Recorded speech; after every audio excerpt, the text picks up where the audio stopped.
Le doy, por lo tanto, un saludo a todos nuestros alumnos del Instituto IBIC y hoy damos inicio a nuestro ciclo de enseñanza por más o menos unas 10 a 12 clases en donde compartiremos una doctrina, a mi juicio, esencial. Esencial para estos tiempos que estamos viviendo, y su nombre es escatología bíblica, lo que se define como el estudio de los últimos tiempos o de las últimas cosas. ¿Okay?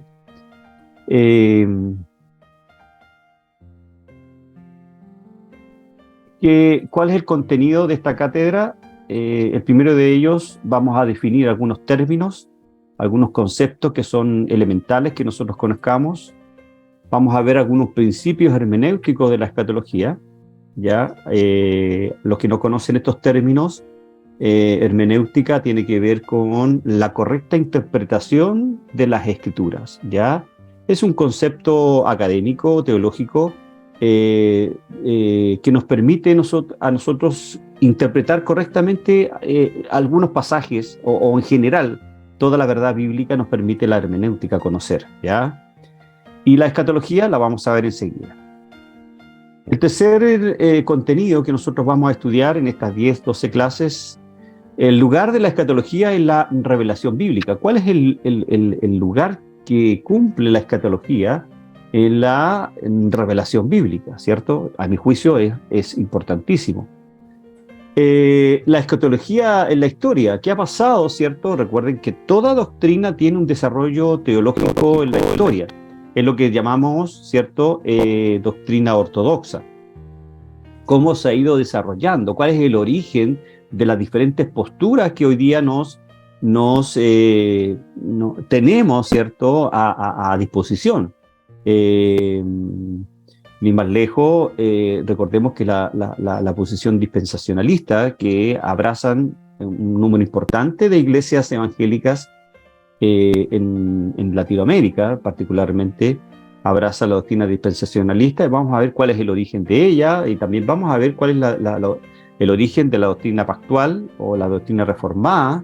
Y dentro de la doctrina reformada hay dos miradas, una mirada milenialista y una mirada postmilenialista. ¿Ya? Tiene que ver con el milenio, con ese periodo de 1000 años que alguna de estas tres posiciones le da importancia a lo que se menciona ahí en Apocalipsis capítulo 20, versículo 4.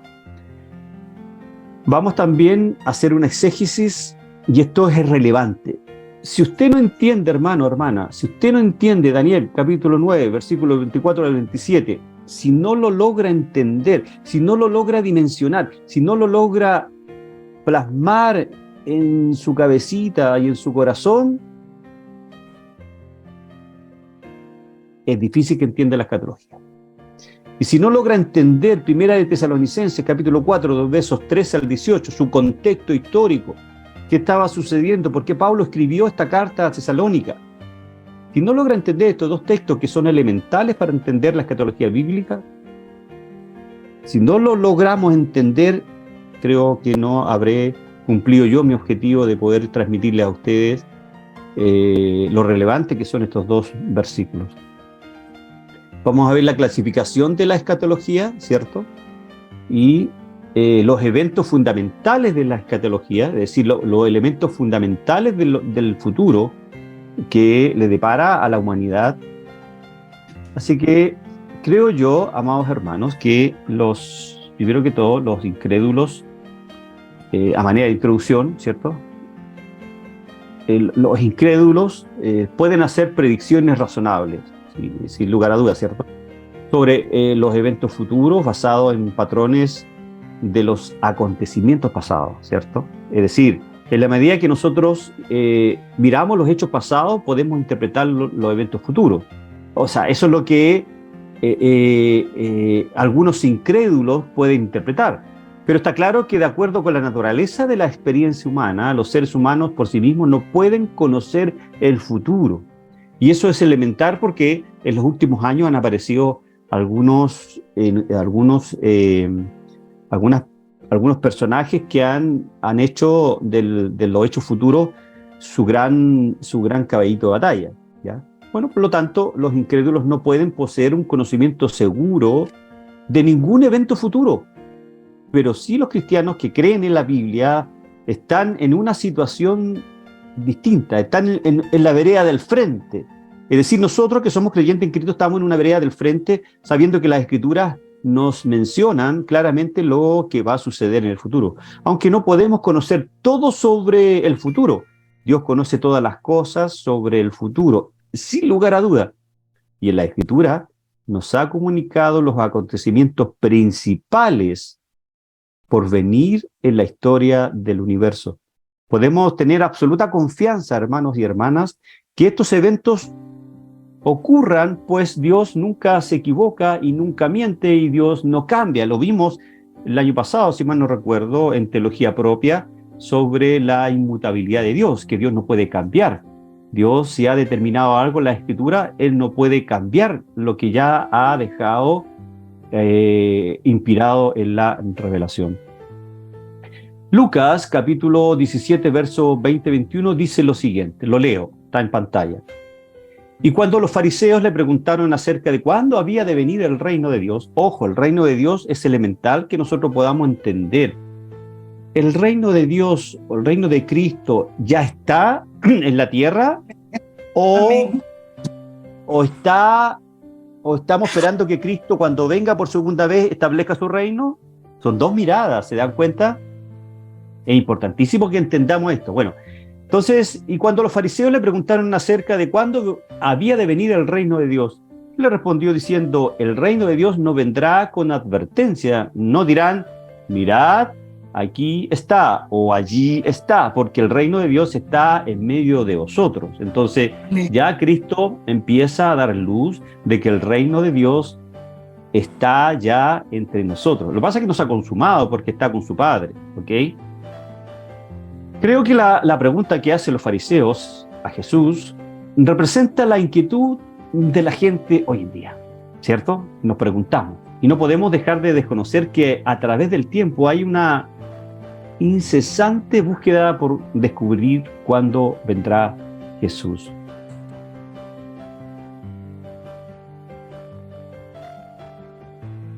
Dicho de otra manera, y poniéndonos en contexto de estudio del plan eterno de Dios, el estudio de la escatología, creo yo, no debe despertar un interés morboso de nuestra parte por conocer el futuro y los acontecimientos finales del mundo, ¿cierto?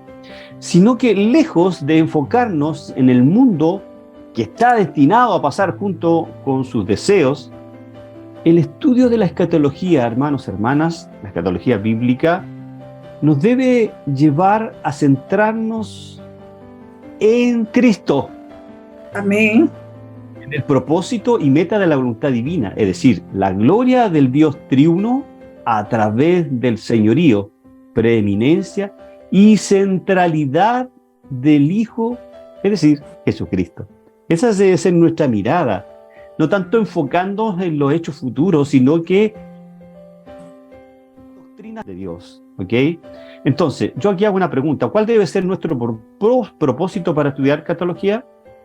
Bueno, creo yo que el propósito, no quiero ser autorreferente, como estudié que cada clase debe tener un objetivo de aprendizaje, nuestro objetivo de aprendizaje en estas 10 clases, perdonen la arrogancia de mi parte que no quise decirlo, el objetivo de aprendizaje nuestro de estas 10 clases es que el propósito de la escatología debe ser estudiar la glorificación de Dios en su creación, es decir, en todo lo que está creado, especialmente nosotros. Esto luego incluye la salvación y la vida eterna de los hombres, la redención y la paz de nuestra creación. Wayne Grudem, un teólogo que a mí en lo particular me agrada mucho, él tiene un libro sobre la escatología, él dice al respecto, escribe en su libro sobre la escatología y dice, los incrédulos pueden hacer predicciones razonables sobre eventos futuros basadas en patrones de los acontecimientos pasados, Pero está claro que, de acuerdo con la naturaleza de la experiencia humana, los seres humanos por sí mismos no pueden conocer el futuro. Por lo tanto, los incrédulos no pueden poseer un conocimiento seguro de ningún evento futuro. Pero los cristianos que creen en la Biblia están en una situación diferente. Aunque no podemos conocer todo sobre el futuro, Dios conoce todas las cosas sobre el futuro y en las Escrituras nos ha comunicado los acontecimientos principales por venir en la historia del universo. Creemos, creemos como cristianos que solo puede haber esperanza allí donde hay escatología. De ahí que la fe cristiana sea, sobre todo, una fe escatológica esperanzada, una mirada lanzada al futuro desde el presente, una actividad iniciada en el aquí, con la firme certeza, hermanos amados, de que la hora, el tiempo actual, no agota su significado, sino que por el contrario, todo su sentido le viene de la plenitud escatológica a la que tiende sin cesar. ¿Qué quiero decir? Que la mirada de la escatología debe tener una relevancia importante en nuestras vidas.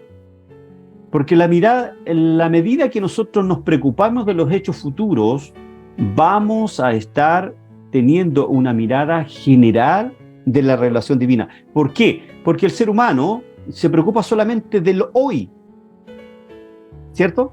Y el creyente, en cierta manera, también se preocupa del hoy, pero muy poco se preocupa del mañana. ¿Qué nos depara el mañana? ¿Cierto? Entonces,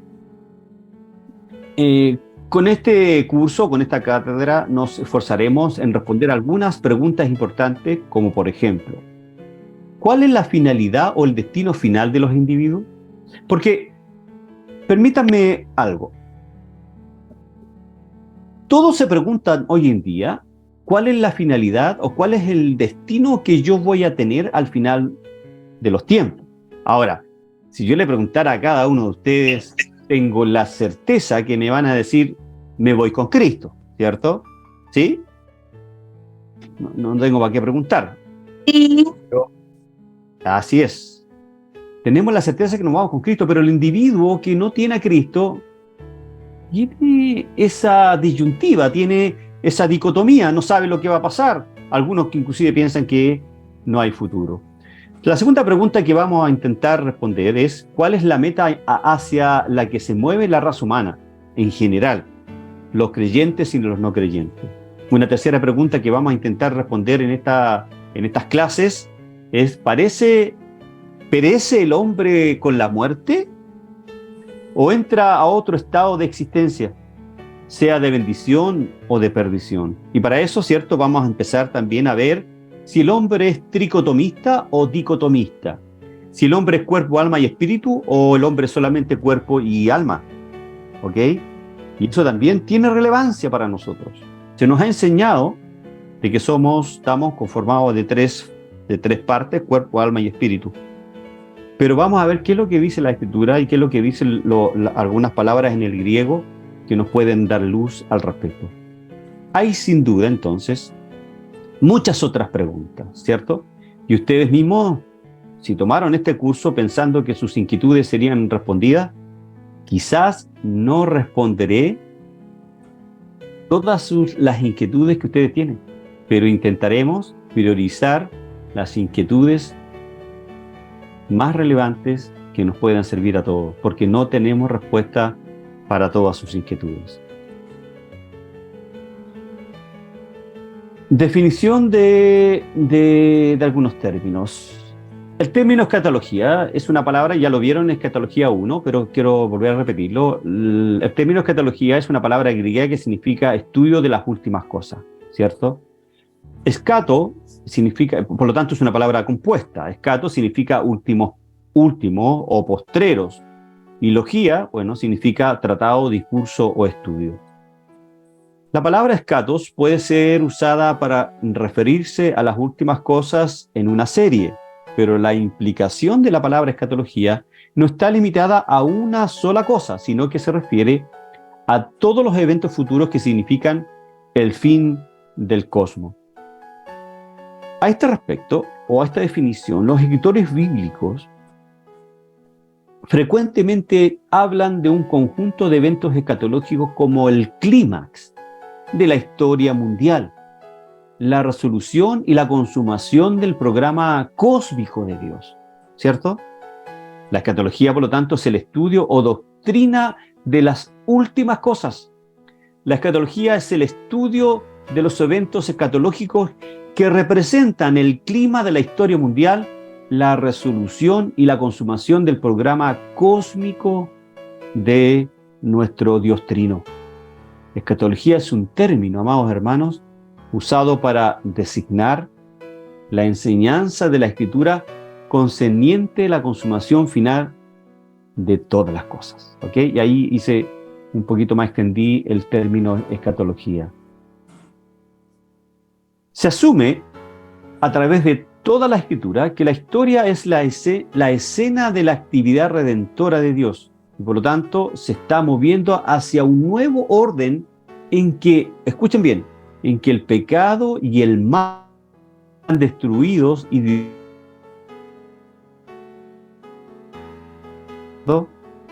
se asume a través de toda la Escritura, porque el mensaje de toda la Escritura asume que todos los eventos o la historia de la redención de Dios, que toda la actividad que se menciona tanto en el Antiguo como en el Nuevo Testamento hace mención a la obra redentora de Cristo. Y por lo tanto también menciona dentro de esta obra redentora lo que va a suceder con la humanidad, con el cosmos, ¿ya? Que la escatología individual, eso no lo analizamos, ¿no? Ya. Escatología individual. ¿De qué trata la escatología individual? Trata de cuestiones como la muerte física de las personas, la inmortalidad del alma, el estado intermedio, es decir, el estado entre la muerte y la resurrección general, y la escatología general, la que trata con el regreso de Cristo, la resurrección general, el juicio final y el estado final. Por lo tanto, la mirada de los teólogos divide la escatología en dos áreas bien fundamentales. De la escatología individual, que tiene que ver con la persona, tiene que ver con la muerte, tiene que ver con la inmortalidad del alma, el estado intermedio de esta alma, ¿cierto? Y la escatología general es la que trata, por supuesto, con el regreso de Cristo, la resurrección general, el juicio final y el estado final. A este respecto, la escatología no tiene que ver con otra cosa que no sea el Evangelio de Cristo. Eso es lo primero, ¿cierto? Tiene todo que ver con la cruz de Cristo, con la iglesia de Cristo y con la venida de Cristo. La escatología tiene todo que ver con el Evangelio que, sin duda, proclaman el propósito de Dios, de, por medio de Cristo, reconciliar consigo mismo todas las cosas, como dice Colosenses 1:20. Con respecto a esta definición tradicional, el erudito Al Holkeman señaló lo siguiente: aunque estamos de acuerdo en que la escatología bíblica se pegó de nuevo, ¿no? No. Ya. No. Aunque estamos de acuerdo en que la escatología bíblica incluye las cuestiones mencionadas arriba, es decir, individual y general, debemos insistir que el mensaje de la escatología bíblica se empobrecería seriamente si no incluyéramos en él el estado presente del creyente y la fase presente del reino de Dios. ¿Qué quiero decir con esto? La escatología estaría coja o no tendría sentido si no incluimos en la escatología. Entonces yo estaba diciendo que la escatología bíblica se empobrece o queda truncada la visión o la cosmovisión real de la cosmología, de la escatología, si no incluye en su estudio el estado actual del hombre, ¿cierto? ¿Y qué pasa con el reino presente de Dios? Que son dos cosas que no se incluyen cuando se estudia escatología, porque solamente se mencionan los hechos futuros. no se menciona lo que pasa con el hombre actual y qué pasa con el reino de Dios. Porque la mirada dispensacionalista, que la gran mayoría de nosotros teníamos, particularmente que habla lo tenía una mirada al reino de Dios futura. Pero cuando nos damos cuenta que el reino de Dios está ya presente, que Cristo ya está gobernando con su Padre, que solo esperamos la consumación cuando Él venga en su segunda venida, la escatología entonces estaría empobrecida. ¿Ok? Y los eruditos son muy claros al respecto sobre esta mirada que nosotros debemos tener. Y en otras palabras, dice este erudito, la escatología cósmica debe incluir tanto lo que podríamos llamar escatología inaugurada como la escatología futura. En realidad, nuestra doctrina es de una escatología inaugurada, es decir, estamos viviendo una escatología inaugurada. ¿Ok? Es decir, ya estamos viviendo la escatología, ya estamos inmersos en los eventos futuros. Recuerden que las escrituras se escribieron hace 2000 años atrás, ¿cierto?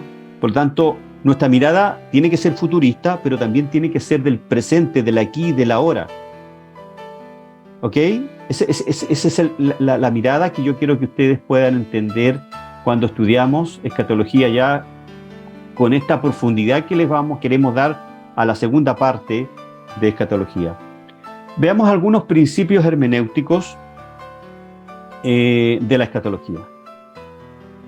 Muchos de los que estudian la profecía bíblica a menudo caen en uno de dos campos, lo que refleja una de las dos perspectivas. Por un lado, hay quienes consideran que los textos proféticos nos proporcionan algo parecido a una bola de cristal a través de la cual podemos determinar detalles específicos sobre lo que nos depara el futuro. Dicho de otra manera, lo grafico, hay algunos que consideran que las profecías bíblicas es como una bolita de cristal, ¿cierto? Que yo miro y puedo ver lo que va a pasar en el futuro. ¿Ok? Por otro lado, hay quienes leen la profecía como si fuera una vidriera diseñada para pintar a grandes rasgos los principios generales que regirán cómo Dios lleva este mundo a su consumación en Cristo. Dos miradas, la explico. La primera, cierto, es futurista, como digo siempre. Miran la profecía bíblica a través de una bolita de cristal, ¿cierto? La miran, toman los textos bíblicos y solamente ven los hechos futuros. Pero hay otra mirada de la escatología, porque hay quienes leen las profecías y ven rasgos, ven principios generales que regirán cómo Dios lleva este mundo a su consumación en Cristo, es decir, cómo ya lo está llevando a la consumación final cuando Cristo ya consume su reinado, porque Cristo ya está reinando. Nunca nos olvidemos de eso. Aunque hay una medida de legitimidad en ambos enfoques, ninguna de las perspectivas es del todo adecuada. Con toda seguridad, no tenga la intención de proporcionar una solución integral al o los problemas que nos depara la interpretación escatológica, sino que deseo proporcionar elementos hermenéuticos que nos permitan tener en cierta medida un acercamiento adecuado a las profecías bíblicas. Para ello, propongo 5 conceptos que nos ayudarán a tener un acercamiento adecuado al estudiar las profecías bíblicas. Y estos son: el cumplimiento en la persona de Cristo y su iglesia. Punto número 1.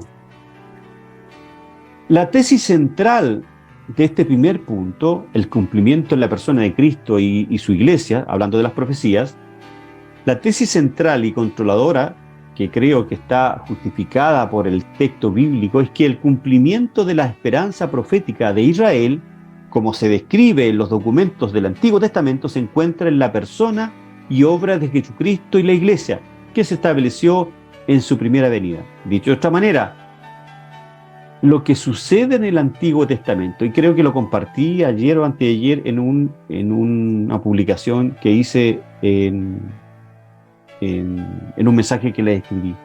Si nosotros no vemos a Cristo y la iglesia en el Antiguo Testamento y hacemos el esfuerzo de separar la iglesia de Israel, el cumplimiento de la persona de Cristo y su iglesia, es decir, tendremos un problema.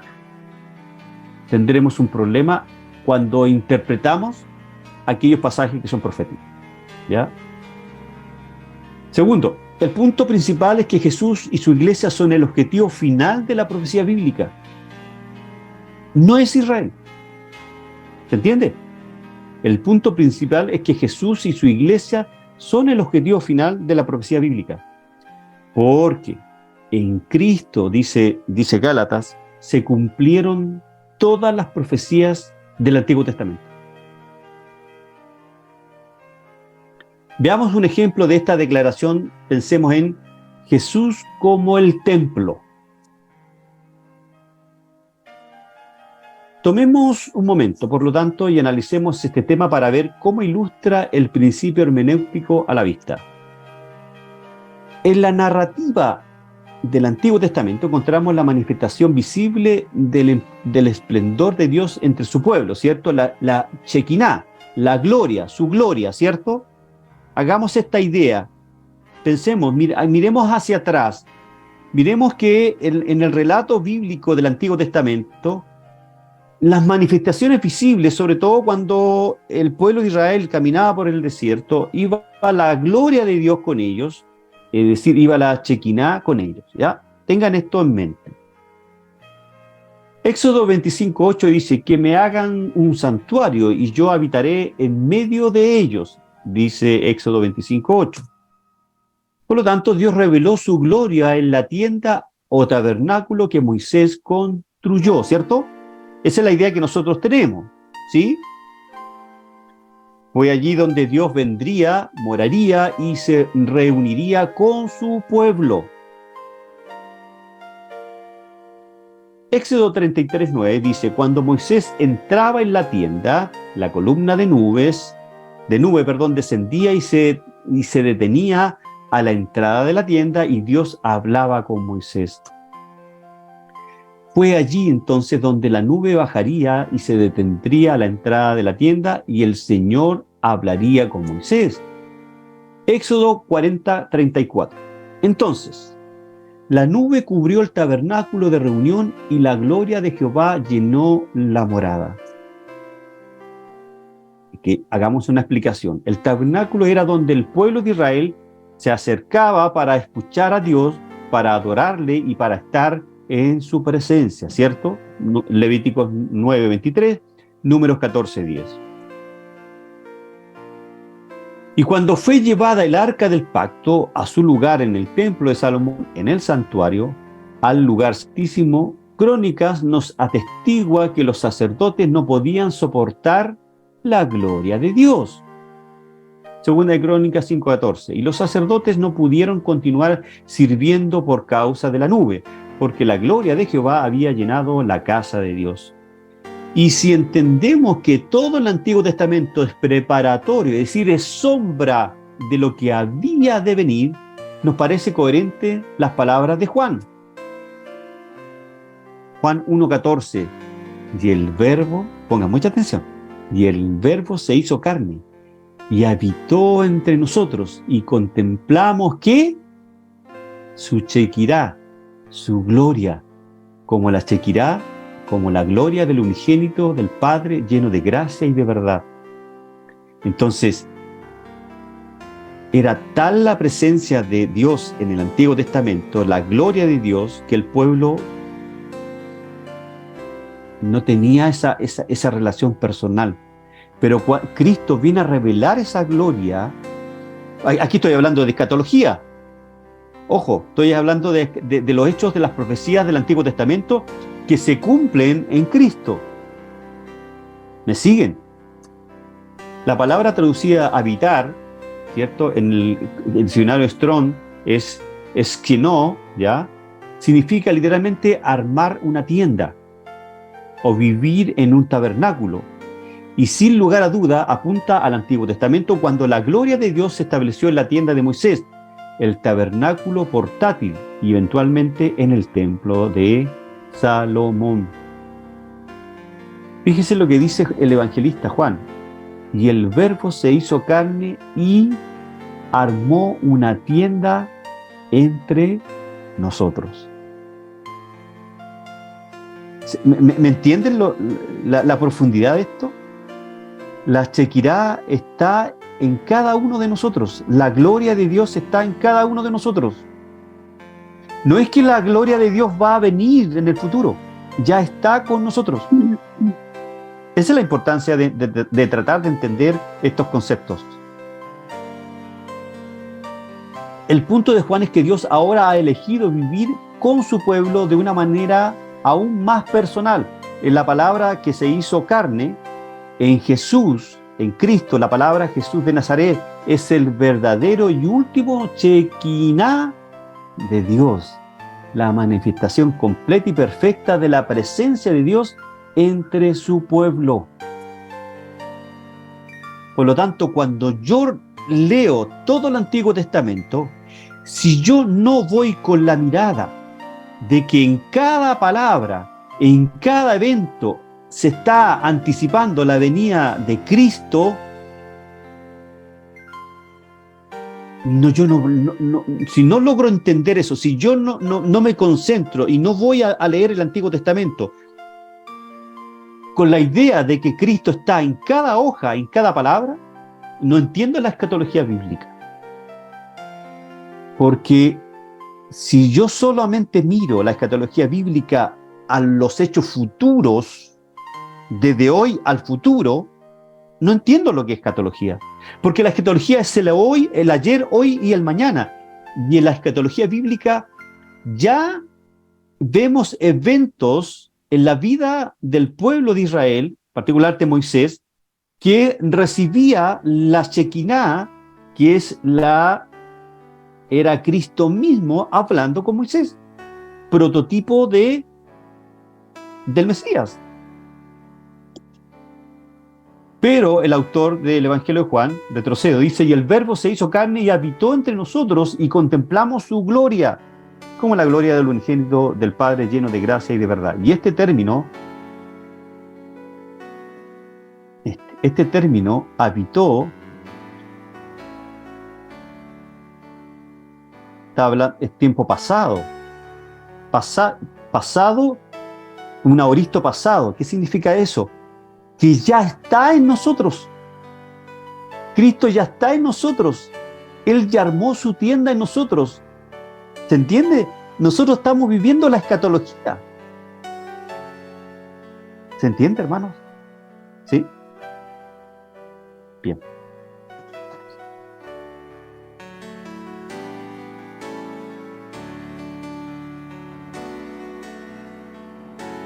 La gloria que una vez brilló en la tienda, tabernáculo, templo de antaño, velada en la misteriosa nube, fue simplemente un resplandor, un simple destello de anticipación de esa gloria extremadamente excelente ahora encarnada en el Verbo encarnado, es decir, Jesús, Colosenses 1:19.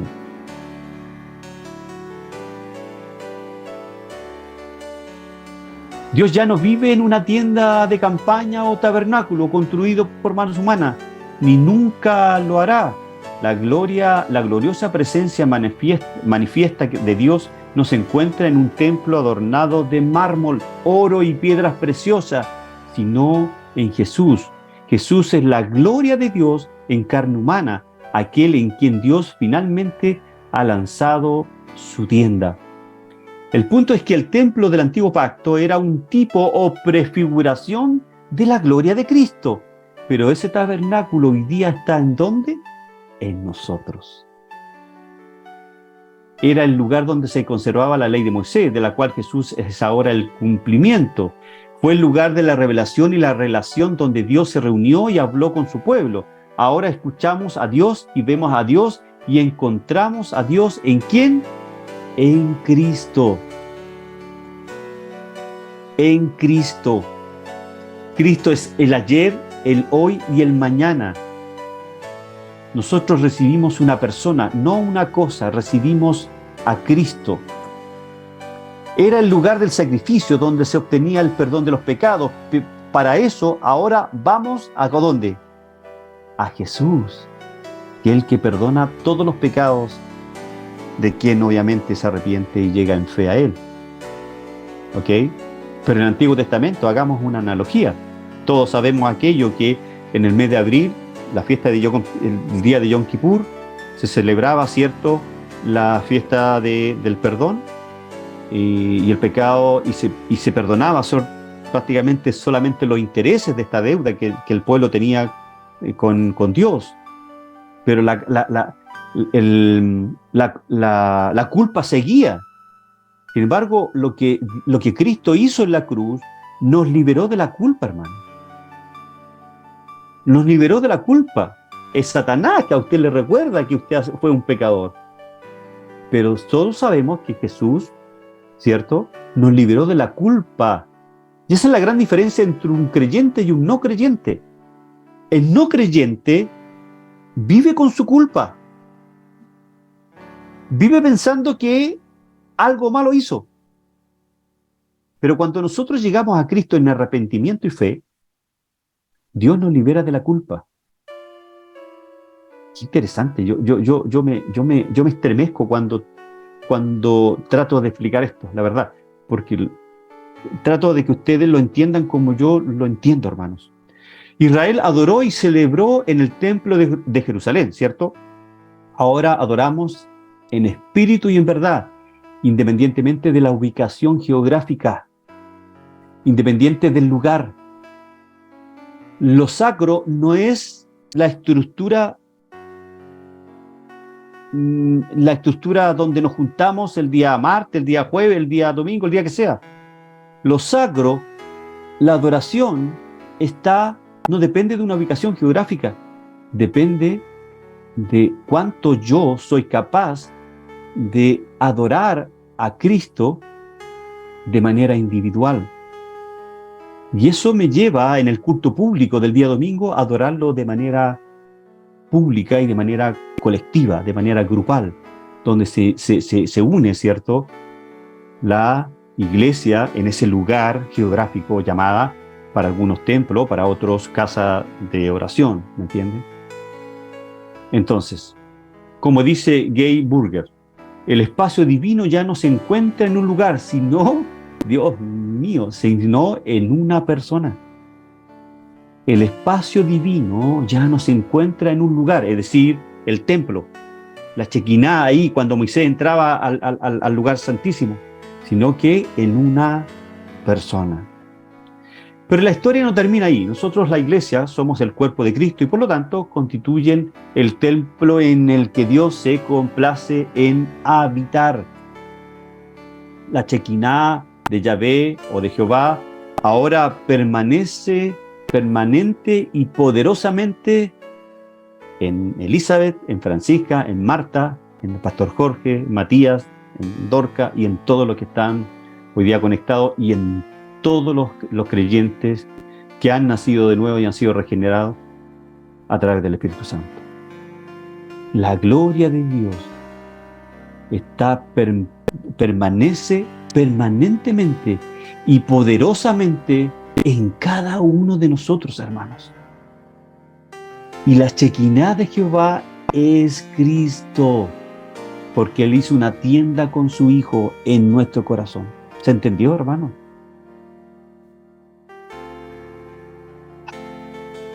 Efesios 2, 21 al 22 dice: en Él todo el edificio, bien ensamblado, va creciendo hasta ser un templo santo en el Señor. En Él también vosotros sois juntamente edificados para morada de Dios en el Espíritu. Más claro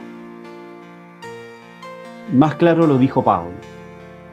Yo intento humildemente de haberlo explicado, pero Pablo lo dice más claro.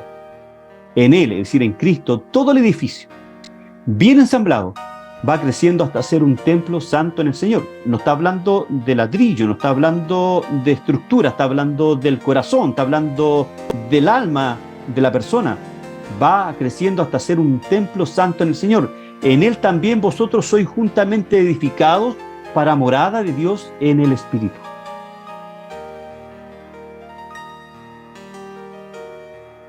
Una lámina más y terminamos esta primera parte.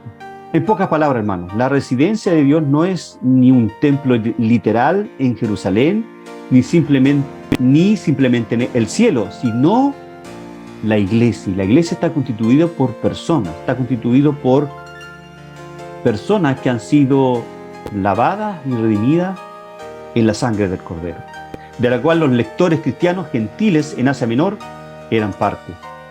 Esta formación del templo es un proyecto divino en curso, un proceso continuo. Efesios 4, versículos 15 y 16 dice, sino que, es decir, respecto a lo anterior, siguiendo la verdad con amor, crezcamos en todo hacia aquel que es la cabeza, es decir, Cristo. De parte de Él, todo el cuerpo, bien concertado y entrelazado por la cohesión que aportan todas las coyunturas, recibe su crecimiento de acuerdo con la actividad proporcionada a cada uno de los miembros para ir edificándose en amor. Más adelante, ¿cierto? Pablo en el versículo 20-21 dice que Dios, por lo tanto, para esto, para ir edificando, para ir edificándose en amor y para ir crecimiento, para recibir su crecimiento de acuerdo con la actividad proporcionada, dice que dio ministerios. ¿Ok? Y aunque parezca extraño hablar de un edificio que experimenta un crecimiento continuo, Pablo seguramente quiere que concibamos a la iglesia como una entidad orgánica. Recuerde que Pedro también se refiere a los creyentes de manera un tanto paradójica como piedras vivas ahí en 1 Pedro 2:5. Una vez más, Pablo basa su apelación a los corintios en esta verdad. 1 Corintios 3:16-17. ¿No sabéis que sois templo de Dios? Y que el Espíritu de Dios mora en vosotros, es decir, la Shekinah mora en vosotros. Si alguien destruye el templo de Dios, Dios lo destruirá a él, porque santo es el templo de Dios, el cual sois vosotros.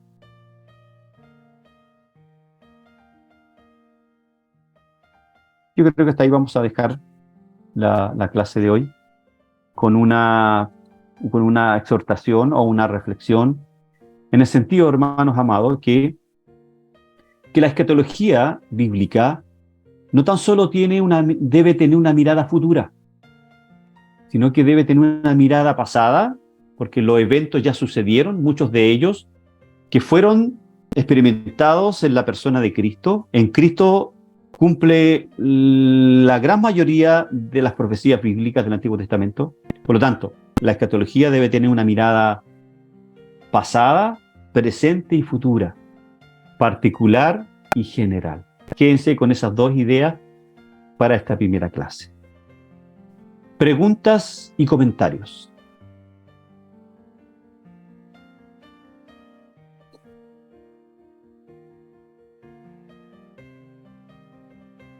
Bien, si no hay preguntas y comentarios, vamos a orar. Pastor Jorge, ¿algunas palabras ya finales para ir terminando? Agradecer a Dios por esta nuestra primera clase. Pienso que vamos a ir asimilando en las próximas que vienen a futuro, en las próximas semanas, y solamente invitarles a que si tienen la libertad, siempre van a tener esa libertad de poder invitar a alguien más, tengan esa libertad, estén invitando a alguien. Yo hoy día tenía un pastor de Cuba que estaba haciendo ahí las gestiones para poder conectarse, pero parece que no pudo. Estaba ahí tratando, me envió un WhatsApp que sí, que le interesaba y quería estar, así que no pudo estar. Había otro pastor también de acá de Santiago que me había dicho que iba a estar, pero veo que no alcanzó a llegar, así que de todas maneras, tenga usted la libertad, sí, estaba mirando, no está, tenga la libertad de invitar a alguien si desea. No hay ningún requisito previo, solamente que quieran participar en las clases. Así que oramos al Señor y pedimos su bendición. Amén. Señor, gracias en esta noche por tener este tiempo que usted nos ha regalado, un tiempo para poder estar en comunión, los hermanos, juntos, aprendiendo un poquito más, Señor, acerca de su palabra, viendo la necesidad que hay en nuestros corazones de aprender cada día. Es por eso que invertimos este tiempo, Señor.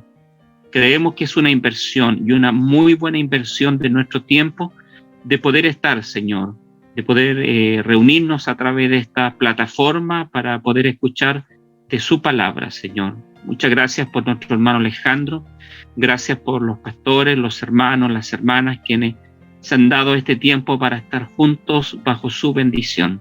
Y pedimos, Señor, que usted sea ayudándonos en el día de mañana, lo que queda de este día también, para poder estar siempre en el centro de su voluntad. Pedimos su bendición en el nombre del Padre, del Hijo, de su Santo Espíritu. Amén. Amén. Amén. Amén.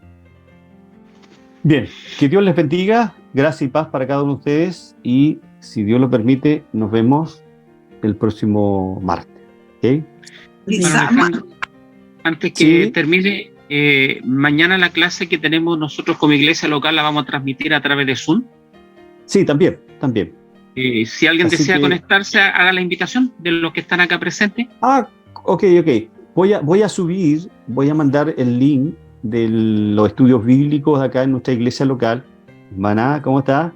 En nuestra iglesia local tenemos estudios los días miércoles a las 20:30, ¿ya? A las 20:30 hora de Chile. Ya estamos estudiando bibliología. Vamos en la tercera parte ya de bibliología, pero mañana queremos hacer un resumen un tanto general y contestar preguntas de los hermanos de algunos conceptos de bibliología que son no complicados, sino que lo importante es que los podamos entender. Así que le extendemos una cordial invitación al Instituto Bíblico para que mañana se conecte, si así lo estima conveniente, a las 20:30 horas. Le voy a mandar el link al grupo del instituto para que, si le agrada, poder participar de estas clases que estamos teniendo. Bibliología, ya vimos generalidades, ya estudiamos la constitución del canon del Antiguo Testamento y ya mañana vamos a comenzar, creo yo, si es que logramos hacerlo, la constitución del canon del Nuevo Testamento, o en su efecto vamos a contestar algunas preguntas que era lo que me estaban pidiendo los estudiantes, ¿cierto? Me estaban pidiendo que pudiéramos contestar preguntas de la constitución del canon del Antiguo Testamento, ¿ok? ¿Les parece? Sí. Bien. Dios les bendiga, cuídense. Amén. Bendecido. Abríguense porque hace mucho frío. Acá no. Pastor José Miguel, cuídese. Acá no. Manden un poquito de calorcito por allá, hermana Marta, hermana Alicia, un poquito de calorcito para acá, Chile. Hermana Elisa va a estar en el Caribe. Bendiciones. Chao, cuídense. Dios les bendiga. Hermano Cristian, Dios les bendiga. Chao, muchas gracias. Hermana Francisca, cuídense, adiós. Tírese a la playa. Adiós, bye. Bye. ¿Cómo está mi amor? Adiós.